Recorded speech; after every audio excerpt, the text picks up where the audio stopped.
un saludo a Axel, que nos acompaña, a Adriana, y a todos ustedes por acompañarnos esta tarde. Mira, yo quiero hacer una reflexión general primero de dónde un poco estaba el Perú, dónde está el Perú y hacia dónde creo que vamos en términos de nuestra lucha contra el populismo, que en el fondo en el Perú siempre ha sido una amenaza el populismo. De hecho, ustedes recordarán que el año 90, por ejemplo, el programa sensato de reforma económica perdió las elecciones del año 90. De hecho, el programa económico que digamos, buscaba impulsar Mario Vargas Llosa y el Movimiento Libertad en ese momento, perdió las elecciones frente a un Fujimori que se opuso en su momento al shock económico, que todo el mundo sabía que era necesario, pero que nadie se atrevía a hacer porque no era lo popular, por más que fuese lo correcto. Y eso ha ocurrido en el Perú infinidad de veces, ¿no? Porque aquello que es popular no necesariamente es lo mejor. Y por eso tenemos que encontrar alguna manera, y por eso yo creo que la reflexión de fondo sobre cómo combatir el populismo es cómo volvemos en una causa, valga la redundancia, popular, la defensa de las instituciones. Que no solamente venga la defensa de las instituciones, de la democracia, del Estado de Derecho, porque es lo correcto, ni venga de la razón, sino también venga de la emoción. Y solo cuando la defensa de la institucionalidad venga de la emoción y de la razón, y no solo de la razón, vamos a poder lograr derrotar realmente al discurso populista y facilista que ha venido dinamitando lo mucho o poco que haya podido avanzar el Perú los últimos 30 años. Yo sí creo que el escenario político institucional del Perú positivo sucumbió a la narrativa del populismo y del facilismo durante los últimos 30 años, básicamente porque la clase dirigente peruana y la clase empresarial del Perú nunca fue capaz de dar la batalla política contra el populismo. Digamos, en el Perú la élite empresarial, la élite política, pensó siempre que el modelo económico era autoexplicativo, ¿no? Que de pronto, como la gente tenía más dinero en el bolsillo, iban a votar por la defensa de las ideas de la libertad, ¿no? Sin darse cuenta que el modelo de libertad tiene que defenderse no solamente porque es económicamente sensato y mejor que el socialismo, sino porque es moralmente correcto que la gente viva en libertad, ¿no? Y porque es defendible y porque tiene que existir una narrativa que acompañe a esa defensa de las instituciones y del modelo de libertad que en el Perú lamentablemente se dejó totalmente de lado, ¿no? Entonces, probablemente en uno de los periodos más exitosos en materia económica de la historia del Perú, ¿no? Se creó una serie de falacias y de narrativas populistas que fueron poco a poco, como bien ha mencionado Adriana, socavando las instituciones, ¿no? Y terminamos teniendo un país que, a pesar de haber pasado de tener un presupuesto general de la República el año 91 de 2.000 millones de dólares a un presupuesto de 58.000 millones de dólares en 2023, sigue pensando que el modelo neoliberal ha desfinanciado el Estado, ¿no? Y sigue la izquierda repitiendo que el modelo neoliberal, ¿no?, ha desfinanciado la salud, a pesar de que el 2001 el presupuesto en salud era 3.000 millones y el 2020 eran más de 20.000 millones. O que en los últimos 10 años el presupuesto por alumno en secundaria se haya duplicado en el Perú, ¿no? O que hayamos terminado con una de las hiperinflaciones más altas, no solo del Perú, de la historia del Perú, sino de la historia del mundo, con un acumulado en 5 años de más de 2 millones%, ¿no? O que hayamos derrotado el terrorismo, o que hayamos acabado con las empresas públicas que en los 80 despilfarraron más de 8.000 millones de dólares, ¿no? Cosas que son realmente extraordinarias, tomando en cuenta de dónde venía el Perú en los años 80 y que, digamos, nunca vinieron acompañadas de una narrativa para defenderlas, ¿no? Y a diferencia de, digamos, del estatismo y del socialismo, nuestra generación, yo les hablo, yo tengo 30 años, Yo nací en el año 1992. Mi generación, todos aquellos que tenemos menos de 30 años, somos alrededor del 35% del Perú. 35% del Perú no vivió la hiperinflación, no vivió el terrorismo, no vivió las empresas públicas, ¿no? Y por tanto creo que 35% del Perú dio por sentado el modelo de libertad. Y nosotros crecimos en un país muy diferente al país en el que crecieron nuestros padres o el país en el que crecieron nuestros abuelos, ¿no?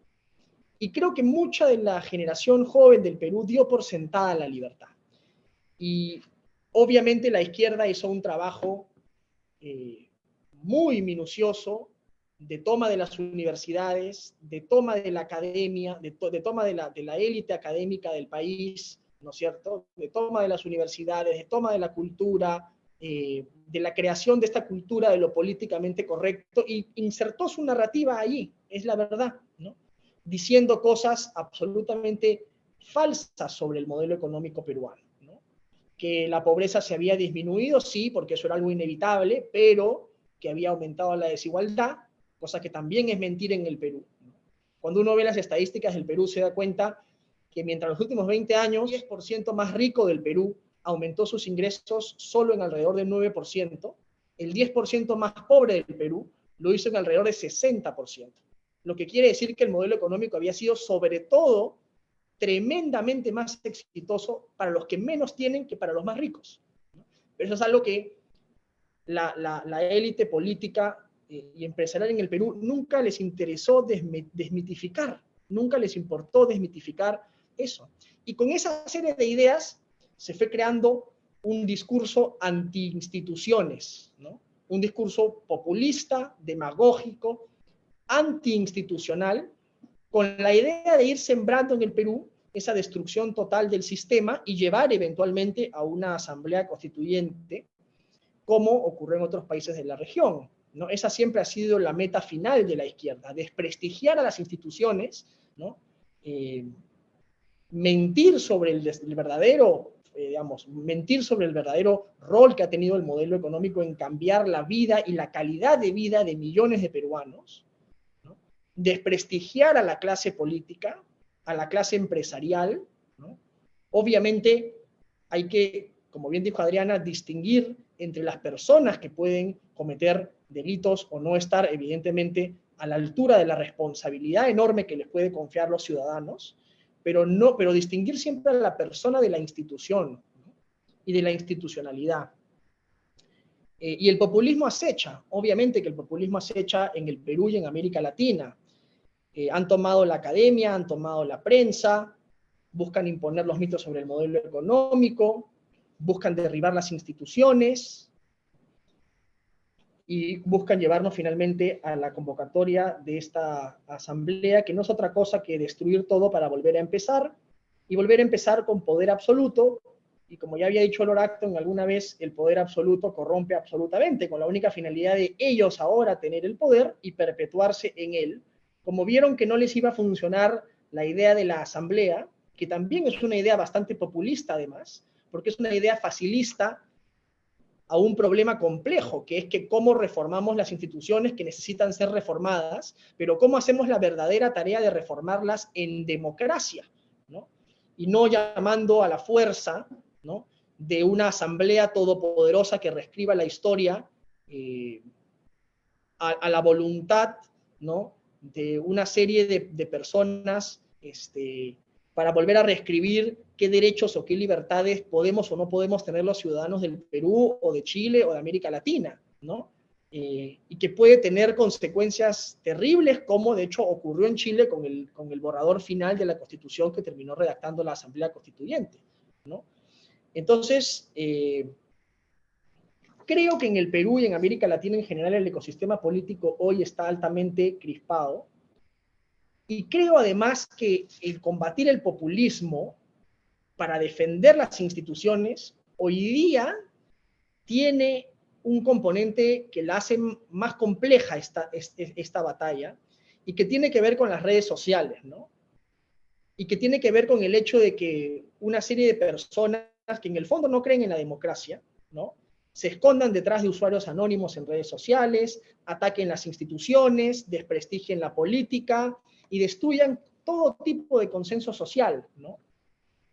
Y nos enfrentamos a otro virus que es incluso peor, ¿no? El de la corrección política o el de la cultura woke, ¿no? En donde finalmente este populismo, este facilismo, este desprestigio de las instituciones, de los políticos, busca además vestirse de una superioridad moral, ¿no? Bajo la cual esta corrección política pone unos estándares morales que ni siquiera ellos mismos seguramente estarían capacitados de poder cumplir, ¿no? Y crean un círculo vicioso de destrucción que yo creo que es muy peligroso. Y creo que esto además es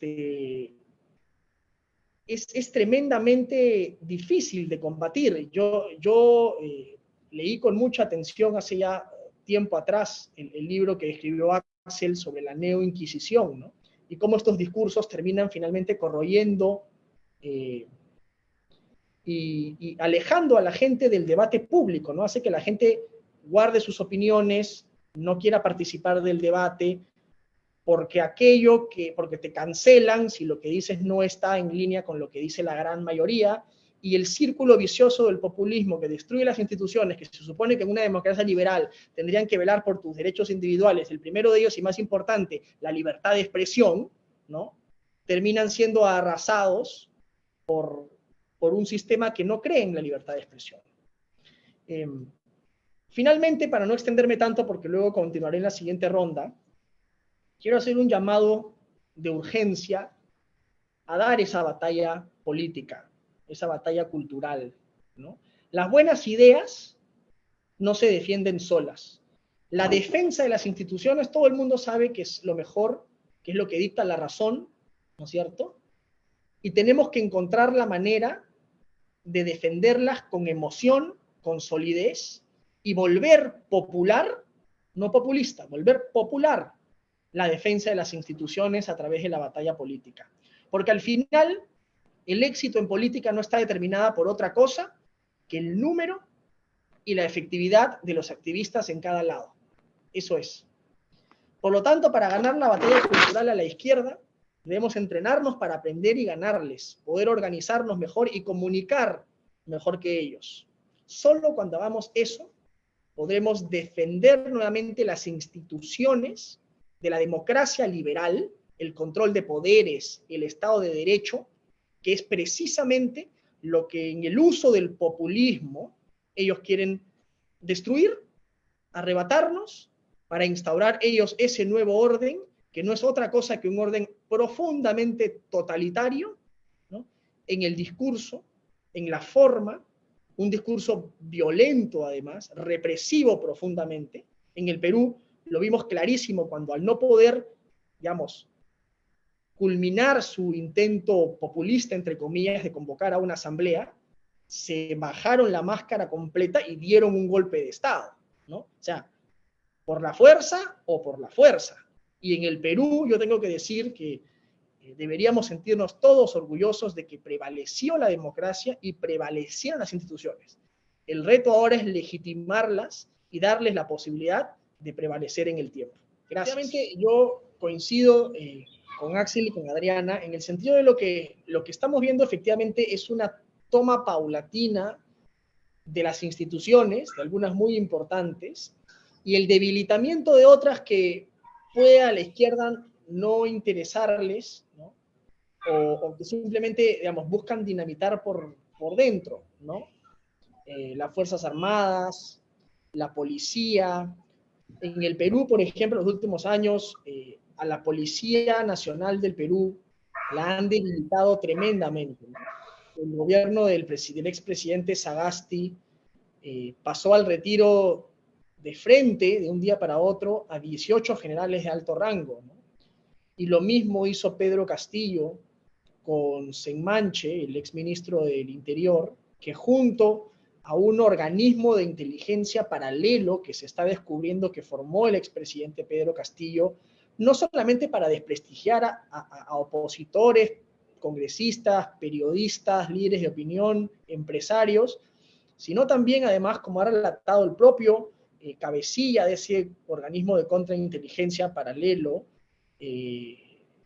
Fernández, un español, buscaba también asesinar a la fiscal de la Nación, ¿no es cierto?, al alcalde de Lima, a gente que le era incómoda al gobierno de Pedro Castillo. Y para poder lograr eso, el denominado español a lo que se dedicó fue básicamente a debilitar la Policía Nacional, ¿no?, y a buscar colocar en altos cargos, junto con el ministro, a los generales que les sean funcionales. Por eso es que para el golpe de Estado hubo apoyo parcial de una parte de la Policía Nacional. Lo que pasa es que no estuvo de acuerdo las Fuerzas Armadas en su conjunto, pero hubieron elementos dentro de la Policía Nacional que dieron órdenes muy sospechosas el 7 de diciembre. Una de ellas, por ejemplo, y acá somos testigos nosotros también, no dejar entrar a los congresistas de la República al recinto parlamentario el día 7 de diciembre, ¿no? Entonces, hubieron elementos dentro de la policía que ya habían sido corrompidos por el expresidente Pedro Castillo. Entonces, parte de la tarea que siempre se ha puesto a la izquierda radical es copar las instituciones por dentro. Y si no puedes coparlas por dentro, se dedican a destruirlas y a dinamitarlas, ¿no? Eso les ocurrió, por ejemplo, con la fiscalía, ¿no? Cuando ellos tenían el control de la fiscalía en el Perú, la fiscalía era sacrosanta, ¿no? Y si la fiscalía ordenaba prisión preventiva para todo el mundo, estaba muy bien, porque eso era el orden democrático, eso era el Estado de Derecho, perfecto que la fiscalía ordene, a pesar de no haber razón, a todo el mundo con prisión preventiva, 36 meses por delito de organización criminal, que es lo máximo que uno puede ser juzgado en el país, ¿no? Y estaba muy bien y todos aplaudían, ¿no? Pero cuando lo hicieron contra Pedro Castillo, cuando cambiaron de fiscal y cuando entró una fiscal de la Nación muchísimo más imparcial y realmente como agarró a Pedro Castillo y lo acusó por organización criminal, ¿no?, le buscaron hasta la tesis, hasta la tesis de la fiscal para ver por dónde podían desprestigiarla y destruirla porque no les era útil a su causa política. Entonces, existe en la izquierda esta tremenda doble moral para la que cuando algo les es útil, ¿no?, efectivamente no pasa nada, pero cuando no les es útil, ¿no?, entonces hay que destruirla y dinamitar esa institución. Lo mismo con el uso de la fuerza, ¿no? Lamentablemente en el Perú no es la primera vez, y esto es terrible, porque en el Perú durante muchas veces la manifestación, las protestas se han tornado violentas y han tenido causas fatales, y no ha ocurrido una, ha ocurrido muchas veces en el Perú, incluyendo en un paro agrario donde también hubieron fallecidos durante el gobierno del expresidente Pedro Castillo. Pero claro, solamente cuando los fallecidos son de un gobierno que a la izquierda no les gusta, llaman a Human Rights Watch, llaman a Amnistía Internacional, se van a la Corte Interamericana, ¿no?, acusan de violación sistemática de derechos humanos, hablan de genocidio, pero cuando el presidente que está en el poder, ya sea Francisco Sagasti en su momento o Pedro Castillo después, tuvieron muertos en manifestaciones en las que la policía a cargo de estos presidentes también estuvo involucrada, no. Entonces ahí no se investiga nada, ahí no se dice nada, ahí no se habla de nada, porque a la izquierda, ¿no?, lamentablemente y por desgracia, los muertos le duelen solo cuando les conviene. Y eso es terrible, porque finalmente la propia toma de las instituciones es de una doble moral, de un discurso doble moral que realmente es nefasto. Porque lo que buscan finalmente, como en todo en la vida, es relativizar las cosas, ¿no? Para ellos, el relativismo, no solamente el relativismo moral, el relativismo en todo sentido de la palabra, ¿no?, en que en tanto y en cuanto las cosas les sean útiles, eso está muy bien, y si no les son útiles, entonces, ¿no?, hay que destruirlas. Y el debilitamiento de las instituciones ha sido constante, ¿no? Nosotros hoy día en el Perú, de hecho en este momento en el Perú estamos en sesión del Pleno acusando constitucionalmente a la ex primera ministra que fue cómplice del golpe de Estado con Pedro Castillo y que estuvo a su lado mientras Castillo daba el golpe, ¿no? Y la señora Betsy Chávez, que ha sido primera ministra en el Perú, en su discurso hoy día en el Parlamento, ella no hizo ningún mea culpa sobre eso, al contrario, habló de haber cumplido un deber, ¿no?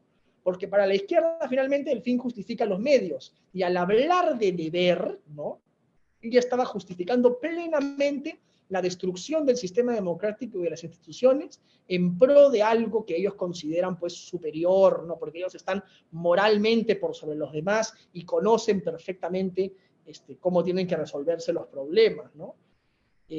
Piensan que el fin justifica los medios. Y lo último, y con esto termino, vamos a poder nosotros combatir eso en tanto y en cuanto los defensores de la libertad dejemos de ser reactivos frente a lo que hace la izquierda y empecemos a ser propositivos.